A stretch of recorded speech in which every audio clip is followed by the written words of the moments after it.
সেনাপ্রধানের সাথে বৈঠক এবং তারপর জনাব হাসনাত আবদুল্লাহর স্ট্যাটাসকে ঘিরে যা যা ঘটল, আজ আমরা আলোচনা করব এনসিপির মধ্যে যা যা ঘটেছে সেগুলো নিয়ে, সেটা কেন ঘটলো এবং খুব গুরুত্বপূর্ণ প্রশ্ন, এই জিনিসগুলো কি আমাদের ধারণা দেয় যে দল হিসাবে, রাজনৈতিক দল হিসাবে এনসিপি এখন রাজনৈতিক দল, তারা কেমন করবে, তাদের ভবিষ্যতে আমরা কি দেখতে পারি অ্যাটলিস্ট এই মোমেন্টে দাঁড়িয়ে। আমি বলছি না এই মোমেন্টে দাঁড়িয়ে দেখাটাই সঠিক প্রমাণিত হবে, কিন্তু অন্তত এই মুহূর্তটা আমাদের কি ধারণা দেয় সেটা নিয়ে কথা বলতে চাই। অনেকগুলো খুব গুরুত্বপূর্ণ প্রশ্ন তৈরি হয়েছে বা আমাদের সামনে হাজির হয়েছে এই ঘটনাকে কেন্দ্র করে। পরম্পরাগুলো যদি মনে রাখি, জনাব হাসনাত আবদুল্লাহ স্ট্যাটাস দিয়েছেন 11 মার্চে সেনাপ্রধানের সাথে। উনি অবশ্য সেনাপ্রধান বলেননি, তিনি তাদেরকে ক্যান্টনমেন্টে নিয়ে যাওয়া হয়েছিল, সেখানে চাপ দেওয়া হয়েছে রিফাইন্ড আওয়ামী লীগকে নির্বাচনে মেনে নেওয়ার জন্য, এরকম একটা কথা বলেন এবং আমরা ধারণা করতে পারি আসলে অল্প সময়ের মধ্যেই ঘটনাটা কি হয়েছিল। পরবর্তীতে এটা নিয়ে প্রচুর আলোচনা আছে এবং আমরা ইঙ্গিতে বুঝতে পারি এটা আসলে সেনাপ্রধানের সাথেই বৈঠকটা হয়েছিল। তারপরে নেত্র নিউজ একটা নিউজ করে যেখানে সেনা আন্তঃবাহিনী যে যোগাযোগ রক্ষা করে, যে পাবলিক যে কমিউনিকেশন করে আইএসপিআর, তাদের কিছু সূত্রের উদ্ধৃতি দিয়ে কিছু মন্তব্য আসে এবং সেটা সেনা সদর প্রতিবাদ করেনি। তাতে আমরা বুঝতে পারি যে এটা এন্ডোর্স করছে। সেখানে আমরা জানতে পারি সেনাপ্রধান আসলেই হাসনাত এবং সার্জিসের সাথে কথা বলেছিলেন এবং সেখানে আওয়ামী লীগ প্রসঙ্গে এসেছিল। এরপর জনাব সার্জিস আলম একটা স্ট্যাটাস দেন যাতে ফ্যাক্টসগুলো মোটামুটি একই থাকে, কিন্তু ট্রুথ, আমি আগেও বলেছি যে জনাব হাসনাত এটাকে যেভাবে ফ্রেম করার চেষ্টা করেছেন বা তার আন্ডারস্ট্যান্ডিং যেমন ছিল, জনাব সার্জিসের understanding was a bit different, যে এটা কোনো চাপটাপ ছিল না। তিনি বলছেন যে উনি অনেক বোল্ড ছিলেন, কিন্তু এটা আসলে তার অপিনিয়ন তিনি জানাচ্ছেন, এভাবে বলা হচ্ছিল। এরপর ইনফ্যাক্ট এই দলটার মধ্যে যা যা ঘটলো এবং জনাব হাসনাত যা বলেছেন, যা করেছেন, সেটার সব কিছু নিয়েই আমরা একটু কথা বলতে চাই। একটা বিস্তারিত রিপোর্ট এসছে ডেলি প্রথম আলোতে। সেনাপ্রধানের সাথে বৈঠক নিয়ে হাসনাত ও সার্জিসের ফেসবুক পোস্টে দলে অস্বস্তি, অসন্তোষ। এর মধ্যে সবচেয়ে বড় বোমাটা ফাটিয়েছেন জনাব হান্নান মাসুদ, কারণ এখানে বেশ কিছু তথ্য আমাদের সামনে আসছে এই রিপোর্টে, যেগুলো আসলে তাদের অভ্যন্তরীণ একটা গ্রুপে আলোচনা হয়েছে বা তাদের কোনো কোনো নেতা নাম প্রকাশে অনিচ্ছুক হয়ে জানিয়েছেন। কিন্তু জনাব হান্নান মাসুদের এই মন্তব্যটা জনাব সার্জিসের স্ট্যাটাসের পর এটা অনেকেরই দৃষ্টি আকর্ষণ করেছে। তিনি বলছেন, উনি জ্যেষ্ঠ যুগ্ম সমন্বয়ক, তিনি বলছেন এসব কি ভাই, পাবলিকলি বলছি দুজনের একজন মিথ্যা বলছেন, এটা চলতে পারে না। মানুষ এনসিপিকে নিয়ে যখন স্বপ্ন বুনছে তখন এভাবে এনসিপিকে বিতর্কিত করা কাদের এজেন্ডা? একদম উনি আবার বলছেন, প্রকাশ্যেই বলছি। জনাব হান্নান মাসুদের কি এভাবে প্রকাশ্যে বলার উচিত হয়েছে? বা দুজনের একজন মিথ্যা বলছেই, ইজ ইট দ্যাট? আমরা একটু যদি আলোচনা করে নেই, ঘটনা এগুলো ঘটেছে, চিফ যেভাবে বলেছেন এটা সার্জিসের কাছে মনে হতেও পারে যে এটা কোনো চাপ না, এটা তার অভিমত তিনি জানাচ্ছেন। আবার একই বক্তব্য আমাদের পারস্পরিক আন্ডারস্ট্যান্ডিংয়ে কারো কারো কাছে মনে হতে পারে যে এটা চাপ এবং উনি আমাকে জোর করছেন। এটা পারসেপশন ভ্যারি করতে পারে, কারণ সার্জিসও কোনো ডিফারেন্ট কোনো ফ্যাক্ট সামনে আনেননি। হাসনাতের কোনো বক্তব্যকে উনি কিন্তু মিথ্যা বলেননি, ঘটনাগুলো সব একই ঘটেছে। সো দলের একজন গুরুত্বপূর্ণ সদস্য হিসেবে হান্নান মাসুদকে আমরা চিনি, এই মুভমেন্টে হান্নানের মানে গণঅভ্যুত্থানে তার রোলের কথা জানি, এই দলেও উনি খুবই গুরুত্বপূর্ণ হয়ে উঠেছেন। কিন্তু তার এই মন্তব্যটা এইভাবে প্রকাশ্যে করা অদ্ভুত, অবিশ্বাস্য মনে হতে পারে, বাট ইট হ্যাপেন্ড। আবারও বলছি, কেন হচ্ছে সেগুলো আমরা খুঁজে দেখার চেষ্টা করব। এর মধ্যে যেটা হয়েছে, হোয়াটসঅ্যাপ গ্রুপে অনেক আলোচনা হয়েছে, এর মধ্যে নামই আছে যে খালেদ সাইফুল্লাহ নামের একজন নেতা লিখেছেন, গুটি কয়েক ব্যক্তি তাদের ব্যক্তিগত চিন্তা প্রসূত কথাবার্তা কোনো ধরনের সাংগঠনিক সিদ্ধান্ত ছাড়াই বাইরে প্রকাশ করছেন, ব্যক্তিগত রাজনীতি হাসিলের জন্য যখন যা কিছু করে বেড়াচ্ছেন সেগুলো যে স্ববিরোধী হয়ে যাচ্ছে সেটি নিয়ে তাদের কোনো উদ্বেগ নেই। এখানে একটা কথা উনি গুরুত্বপূর্ণভাবে বলেছেন, ব্যক্তিগত রাজনীতি হাসিলের জন্য। ইম্পর্টেন্ট, এটা আমরা মনে রাখবো, আমি সেই জায়গায় আসবো। যদি সেলিব্রিটি ফেস, কন্ট্রোভার্সি আর পপুলিজম দিয়ে রাজনীতি করতে চান তাহলে আমাদের পার্টি থেকে বাদ দিয়ে টিকটকারদের এনে বসিয়ে দেন, বুঝতে পারছি আমরা। আরেকজন বলছেন, একটি দলের সদস্য হয়ে ব্যক্তিগত জনপ্রিয়তা অর্জনের রাজনীতি করবেন না, দলের কথাও ভাবতে হবে। আরেকজন লিখেছেন, গত সাধারণ সভায় আলাপ উঠেছিল ডেকোরামের কেউ যাতে হুটহাট ফেসবুকে পোস্ট না দেয় এবং নিজেরা আরও বেশি অ্যালাইন হয়, কিন্তু কে শুনে কার কথা। এখানে আরেকজনের নাম সাইফুল্লাহ হায়দার, আমাদেরকে ডেকে আপনারা জানিয়ে দিন, আমরা অনেক পপুলিস্ট, এভাবেই রাজনীতি করব, ইচ্ছা হলে থাকেন, না হলে চলে যান। আরেকজন লেখেন, দল গোল্লায় যাক, ওনারা অলওয়েজ লাইমলাইটে থাকতে হবে। আমরা মন্তব্যের প্যাটার্নকে খেয়াল করছি, আমরা খুব বেশি এই আলোচনায় ঢুকছি না। এই প্রেক্ষাপটে জনাব হাসনাত আবদুল্লাহর স্ট্যাটাসকে শিষ্টাচার বহির্ভূত বলেছেন নাসির উদ্দিন পাটোয়ারি।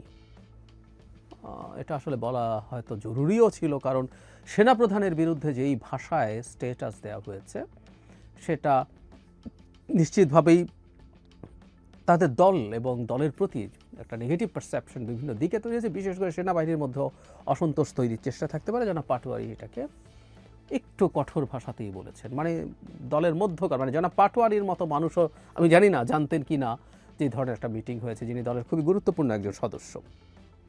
আমি পরপর দুদিন নাগরিক পার্টির এনসিপির দুজন গুরুত্বপূর্ণ নেতার সাথে টকশোতে ছিলাম, দুটো ভিন্ন চ্যানেলে, এবং প্রকাশ্যেই একটা টকশোতে প্রকাশ্যেই এনসিপির নেতা বলেছেন যে এটা কোনোভাবেই তাদের দলের সিদ্ধান্ত নয়। আমি অবশ্য এখনও এনসিপির অফিসিয়াল কোনো স্টেটমেন্ট অ্যাবাউট হাসনাত আবদুল্লাহর স্ট্যাটাস আমার সামনে অন্তত আসেনি। এটা দেরি হচ্ছে তাদের, এটা আসলে যদি না এসে থাকে এটা আরও আগেই ক্ল্যারিফাই করা দরকার ছিল, কারণ দল এটাকে কীভাবে দেখছে।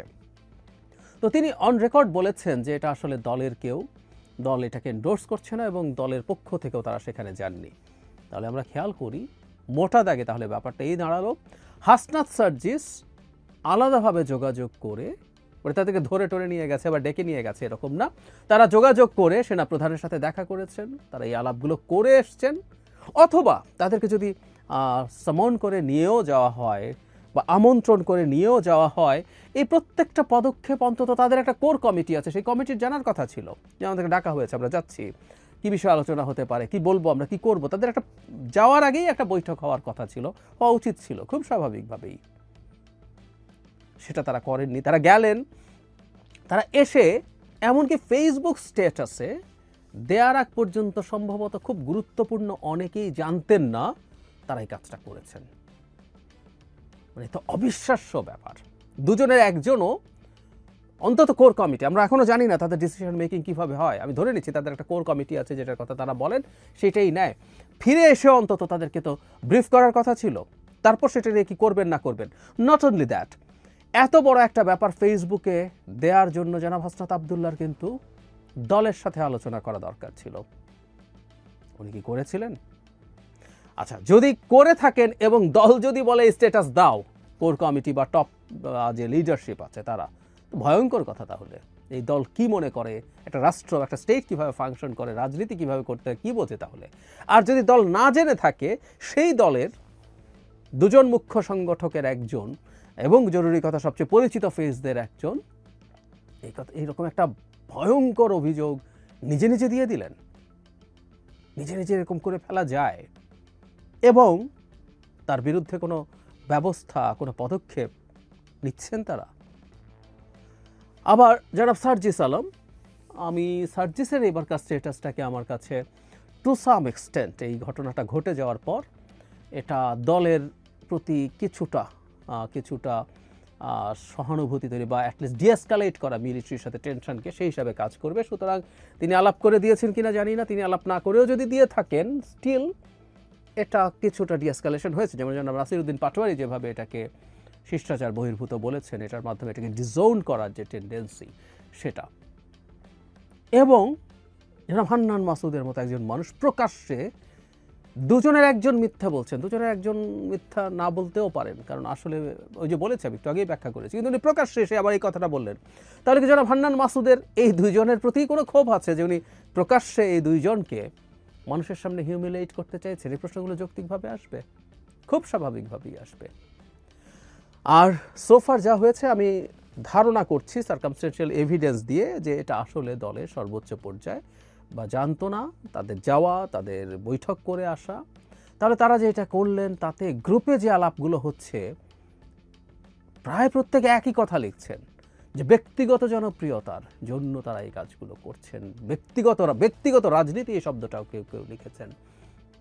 তার মানেটা হচ্ছে এই পারসেপশন কি আছে যে জনাব হাসনাত এবং জনাব সার্জিস তাদের ব্যক্তিগত রাজনীতি করছেন, যদিও কেউ কেউ বলছেন যে তাদের মধ্যে একসাথে মিটিংয়ে কথা হয়েছিল যে এই জিনিসগুলো আলোচনা ছাড়া এই ধরনের স্ট্যান্ড নেওয়া যাবে না বা পলিটিক্যালি খুব সিগনিফিক্যান্ট কিছু স্ট্যান্ড নেওয়া যাবে না, কিন্তু তারা করেছেন। তাহলে কি তারা ব্যক্তিগত রাজনীতি করছেন? প্রশ্ন আসবে। আমি একটা জিনিস মনে করি এই দুজনের ক্ষেত্রে, এই দুজন খুবই সামনের ফেস ছিলেন, সামনের মুখ ছিলেন প্রথম দিকে কোটা আন্দোলনের। আমরা হাসনাত সার্জিসকেই বেশি দেখছিলাম। হোয়াট হ্যাপেন লেটার, তাদের সাথে সরকারের এক ধরনের আলোচনা শুরু হয়, আলোচনা করেন, এটা চাপের প্রেক্ষাপটেই হয়েছে। আমি বলছি না তারা খুবই খুশি মনে তাদের নিজের সিদ্ধান্তে গেছেন, এটা আমরা বুঝতে পারি, তাদেরকে চাপ দিয়ে নেওয়া হয়েছে। চাপ অনেকেই দেওয়া হয়েছে, কিন্তু চাপ সহ্য করার সক্ষমতা সবার একই থাকে না। হাসনাত সার্জিস একটা পর্যায়ে তৎকালীন সরকারের গুরুত্বপূর্ণ মন্ত্রীদের সাথে বৈঠকে এসে এই মুভমেন্টকে উইথড্র করছেন এই ধরনের ঘোষণা আমাদের সামনে দিয়েছিলেন, নিশ্চিতভাবেই চাপের ফলেই। কিন্তু যেটা হয় পরবর্তীতে এই নেতৃত্বটা, সামনের ফেসটা পাল্টে যেতে থাকে এবং জনাব নাহিদ আমাদের সামনে প্রধান ফেস হয়ে ওঠেন। তারপরে 6 জনকে যখন ডিবি ধরে নিয়ে যায় তখন আরও অনেকগুলো ফেস আমাদের সামনে এসে হাজির হয় যারা এই মুভমেন্টটাকে টেনে নিয়ে যান। ফলে ওই সময় জনাব হাসনাত এবং জনাব সার্জিসের ওই জায়গা থেকে সরে আসা, তার ফলে কি সামহাউ তাদের এখন নিজস্ব যে ইমেজ আছে সেটাকে আরও বেশি বিল্ড করা, নতুন করে আরেকটু স্ট্রঙ্গার করা, সেই চেষ্টা তাদের দিক থেকে হয় বলেই কি তারা ব্যক্তিগতভাবে এই ধরনের সিদ্ধান্ত নেন? আমরা জনাব হাসনাত এবং জনাব সার্জিসকে অনেক সময় দেখেছি অনেক জায়গায়, আমি ওইগুলোরই ব্যক্তিগতভাবে ভিডিও করেছি, অনেক বক্তব্য দিচ্ছেন, অনেক জায়গায় চলে যাচ্ছেন যেখানে আসলে মানে একটা সময় ছিল যে কোনো জায়গায় যাওয়া, ঝামেলা মেটানোর চেষ্টা করা, এগুলো হয়তো দরকার ছিল। কিন্তু শেখ হাসিনার পতন এবং পালিয়ে যাওয়ার কয়েক মাস পরও তাদের এই ধরনের চর্চাগুলো ছিল। ফলে তাদের এই মনোযোগ ধরে রাখতে হবে, মনোযোগ আকর্ষণ করতে চান, এই ধরনের একটা মন্তব্য যে তাদের গ্রুপে এসছে, এটা হতেও পারে ওই কারণে, তাদের ওই যে ব্যাকগ্রাউন্ডটা আছে সেটার কারণে। Could be, I really don't know, হতে পারে। এখন আসলে মূল ব্যাপারটা কি, একটা রাজনৈতিক দল যখন রাজনৈতিক দল হয়ে উঠতে চায়, তাদের, আমি বহুবার বলেছি, তারা ছোট, তারা তরুণ, তাদের বয়স late 20s, mid 20s, early 30s, সুতরাং তাদেরকে ক্ষমা সুন্দর দৃষ্টিতে দেখতে হবে। কেউ কখনো ক্ষমা সুন্দর দৃষ্টিতে দেখবে না। একটা দলের খুব গুরুত্বপূর্ণ একজন সদস্য সেনাপ্রধানের সাথে বৈঠক করে তিনি একটা প্রাইভেট আলোচনাকে এভাবে প্রকাশ্য করে দিয়েছেন, এই যে ব্যাপারটা, এটার সৌজন্য, এটার নৈতিকতা এবং জরুরি কথা যেটা সিকিউরিটির প্রশ্ন, আমরা একটা দেশ কেমন দেখছি, কিভাবে দেখছি, আমরা কোন সিচুয়েশনে আছি, এবং এই সেনা প্রধানের বিরুদ্ধে খুব গুরুত্বপূর্ণ ইনফ্লুয়েন্সাররা, সোশ্যাল মিডিয়া ইনফ্লুয়েন্সাররা প্লট তৈরি করার চেষ্টা করছেন যে তাকে দায়িত্বচ্যুত করতে হবে, তাকে অপসারণ করতে হবে। সেই জায়গায় দাঁড়িয়ে এই ধরনের মন্তব্য, এই ধরনের ইঙ্গিত করা মানে কি, এগুলো তো তাদেরকে বুঝতে হবে। তারপর দলের মধ্যে আমরা যা দেখছি আসলে একজন একজনের বিরুদ্ধে সামহাও লেগে আছেন এবং এক একজন আসলে এক একভাবে নিজের